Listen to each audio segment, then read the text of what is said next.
Alright, so this is just a little update on my bathroom. I got out the toilet.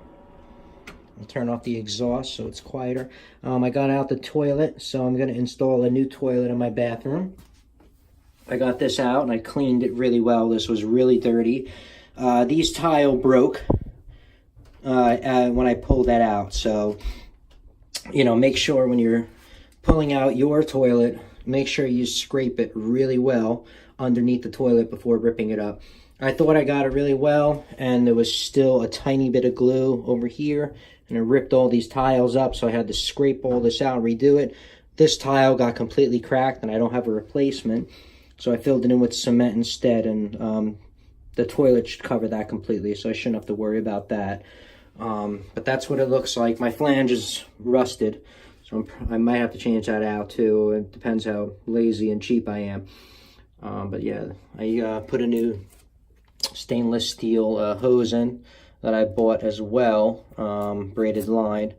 I got this kind because I won't be able to fit a tool on the left side of the toilet once I install it, because look how close it is. So I got this version so I could just do it with my hand. So this way I shouldn't have any problems with leaks or anything like that. So that should be good for that. Well, and I put the ivory cover on here. I finished that up to make it look all nice. So now this is installed properly, and that's good. Also, I got my Ikea vanity, I guess, over the sink mirror installed.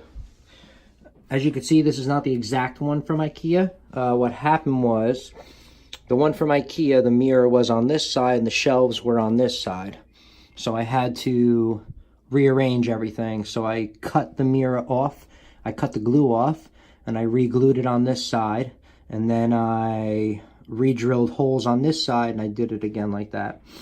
I didn't mount it from the back panel because I had to cover the hole. There was a big hole in the wall I had to cover, so I didn't get to use that. So I used sheetrock screws 2-inch instead. It looks kind of ugly, as you can see. I put 3 of them to really secure it. Then down here I used anchors and mollies or whatever to put inside the tile wall.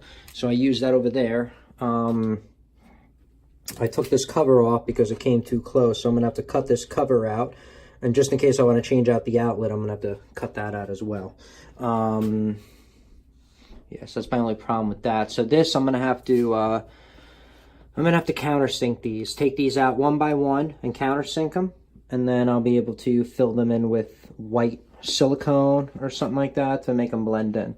There's my new light fixture that I got. I got LED globe lights, soft white. This is the color of them, so just to let you know, that's what they look like. I got 3 of them. It's supposed to use a lot less electricity, those 3. So hopefully that lights it up. But I think my Ikea mirror came out very nice, considering I had to modify it. So I think it looks pretty good for what I had to do.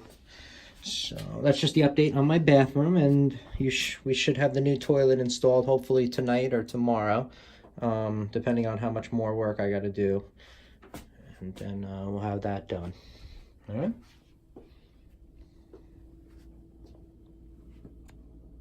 Oh, and here's the new toilet, by the way. That's my new toilet. I got a Kohler Wellworth toilet to install. So Kohler Wellworth seem very good for the money. I'm little, so my height, I like a small toilet. This one's the smallest one I could find from the ground for my little legs. And my family's kind of small too, so we all got the same toilet. So it's a good amount of height. If you're looking for a toilet and you're not that tall, the Kohler Wellworth seems to be a great toilet for the height and the money that we got. I think it was a very good buy. So, all right, that's it. Thank you for watching.